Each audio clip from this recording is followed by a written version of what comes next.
এটি দেখে বাকিরা ভয়ে আর আতঙ্কে নিজেদের প্রাণ বাঁচাতে সেখান থেকে পালাতে থাকে। কিছুক্ষণ পর ক্যাপ্টেন আবার রেডিওর মাধ্যমে ওপরের পৃথিবীর সাথে যোগাযোগ করার চেষ্টা করেন, কিন্তু সেখান থেকে কোনো জবাব আসে না। পলের মৃত্যুর পর সবাই পুরোপুরি ভেঙে পড়ে। একে একে তাদের সঙ্গীরা কোনো এক অদৃশ্য শক্তির হাতে মারা যাচ্ছিল।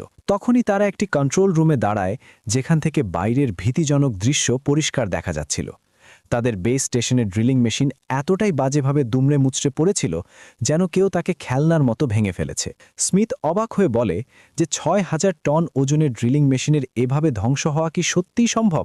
এমিলি কাঁপতে কাঁপতে বলে যে এসব তাদেরই ভুল। তারা সমুদ্রের গভীরতাকে উত্তক্ত করেছে এবং এখন সমুদ্র তাদের থেকে প্রতিশোধ নিচ্ছে। হয়তো তাদের এখানে আসাই উচিত হয়নি। ক্যাপ্টেন সবাইকে শান্ত করে বলেন যে তাদের এখানে বেশি দেরি করা উচিত নয়। কিন্তু স্মিথ জানায় যে তার স্যুট ড্যামেজ হয়ে গেছে এবং যদি সে বাইরে যায় তবে পানির চাপ সইতে পারবে না।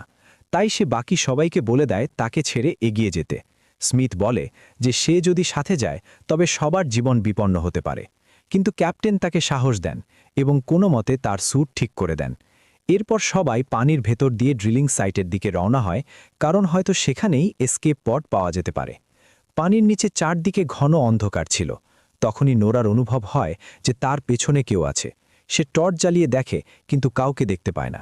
তবুও তার মনে একটি অদ্ভুত ভয় থেকে যায়। তার বারবার মনে হয় যে কেউ তার খুব কাছ দিয়ে চলে যাচ্ছে।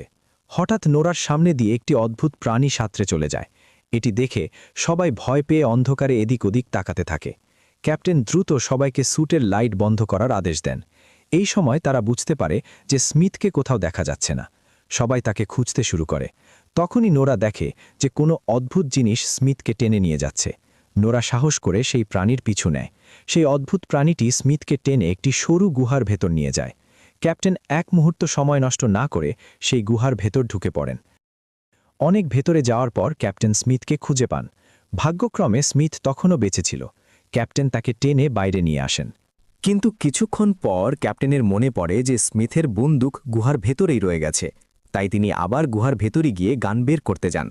কিন্তু যেমনই তিনি ফিরতে শুরু করেন, গুহার গভীরতা থেকে একটি ভয়ানক মনস্টার হঠাৎ বেরিয়ে এসে ক্যাপ্টেনকে ধরে ফেলে এবং ওপরের দিকে টানতে শুরু করে। ক্যাপ্টেনের স্যুটের কেবেলে আটকে যাওয়ার কারণে নোরাও তার সাথে ওপরের দিকে টেনে যেতে থাকে।